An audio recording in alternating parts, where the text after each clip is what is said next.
E aí, pessoal, vamos direto ao ponto que o mercado hoje está daquele jeito. Aqui é o time do Rastro, e a gente preparou essa análise completa para vocês sobre um dos resultados mais aguardados do momento. O Magazine Luiza, a nossa famosa MGLU3, divulga hoje, logo depois do fechamento do mercado, os números do primeiro trimestre de 2026.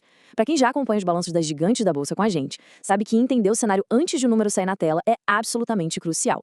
Olha, a gente sabe que essa ação caiu tanto nos últimos anos, mas tanto mesmo. O e-commerce, no geral, perdeu um pouco daquela força surreal que a gente via antes, né? Mas aí entra uma contradição fascinante. Porque uma empresa tão castigada no pregão ainda atrai os olhares de grandes investidores de valor. Será que vale a pena comprar agora na baixa? Ou é melhor esperar a poeira baixar? É exatamente isso que a gente vai investigar. Para matar essa charada de vez, a nossa análise vai passar por 5 passos diretos. 1. O desafio da MGLO3. 2. O diferencial Fidital. 3. A virada no caixa. 4. Os riscos e gatilhos. E 5. O futuro da Magalu. Começando pelo nosso primeiro ponto, o desafio da MGLU3, com esses juros altos e a pressão no varejo. Gente, não tem como fugir desse elefante na sala. O grande vilão de 2026 é essa taxa Selic em 14,5%. A gente está falando de um setor de bens duráveis que respira crédito. Eletrodomésticos, eletrônicos, ninguém compra geladeira nova à vista se o juro está caro, certo? Com as taxas nas alturas, o crédito fica estrangulado e o e-commerce perde força. É uma pressão mecânica nas vendas que atinge a Magalu em cheio. Se Mas você está calma. gostando deste vídeo, deixe um like e comente abaixo sobre qual empresa ou ativo você gostaria que fosse o próximo vídeo. E não se esqueça de nos Cheio. seguir. Mas calma, que tem o outro lado da moeda. Ponto 2. O diferencial Fidital, que é o grande fosso econômico deles. Sabe aquela ideia de que loja física e digital são inimigos mortais? Esquece isso. A grande surpresa recente da Magalu foi que as lojas físicas cresceram justamente no momento em que as vendas puramente digitais deram uma caída. Com mais de 1.200 lojas espalhadas pelo Brasil, elas viraram mini centros de distribuição. Eles entregam o produto a partir da loja mais perto da casa do cliente. Isso simplesmente despenca o custo do frete, que a gente sabe que é o maior gargalo do e-commerce brasileiro. E isso fica muito claro quando a gente olha para a Magaloge. O que antes era só um baita centro de custo para entregar os próprios pacotes virou uma verdadeira máquina de fazer dinheiro. Hoje, a Magaloge opera de forma super independente, batendo mais de 3 bilhões de reais em faturamento e atendendo dezenas de clientes externos. Os caras transformaram despesa em lucro. É uma baita sacada.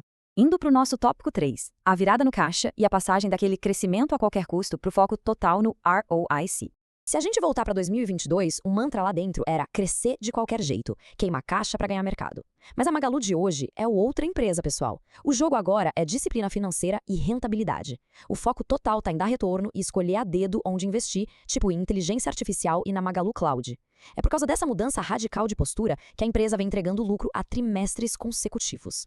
Olha só que contraste interessante. Se você olhar só para o lucro líquido recente, parece um número modesto, né? Na casa dos 158 milhões ali. Mas quando a gente avalia a geração de caixa operacional, bom, o negócio salta para impressionantes 2 bilhões e 700 milhões de reais.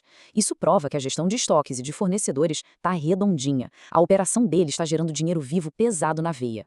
E não é só a operação de varejo que está ajudando. O braço financeiro está voando. A Luizacred passou por uma reestruturação profunda e o resultado veio forte. Eles cresceram incríveis 44% no último balanço, com mais de R$500 bilhão de lucro. A operação financeira virou um pilar essencial para segurar as pontas. Chegamos no ponto 4. Riscos e gatilhos. O nosso clássico embate entre bear case e bull case. Aqui, a gente precisa ser muito pé no chão, porque as ameaças são bem reais. A concorrência ficou absurdamente acirrada, principalmente depois que a Casas Bahia e o Mercado Livre fecharam aquela mega parceria. Isso botou uma pressão terrível no setor inteiro. Junta isso com a guerra de preços irracional da Temu e da Shein, e ainda a complexidade gigantesca da nova reforma tributária, olha, o cenário está bem tenso. Exige cautela, sem dúvida. Mas do outro lado, tem gatilhos de valor fortíssimos na mesa. Qualquer sinalzinho de queda na taxa Selic já funciona como combustível puro para o consumo explodir. Fora que a Magalu se defendeu muito bem, fechando uma parceria brilhante com a AliExpress no Remessa Conforme. E, correndo por fora, linhas de negócio que têm margens altíssimas, tipo Magalu Ads, estão decolando e cresceram mais de 50% no último ano. O que nos leva ao nosso último ponto, o tópico 5, o futuro da Magalu. Qual é o veredito para esse ciclo?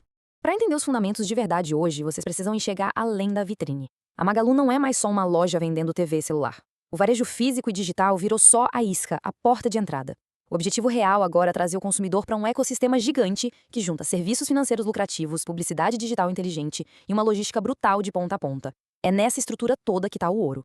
Então, resumindo, a gente tem uma empresa que focou em eficiência e está mantendo lucro, mas que ainda apanha de juros altíssimos e de uma concorrência de peso pesado.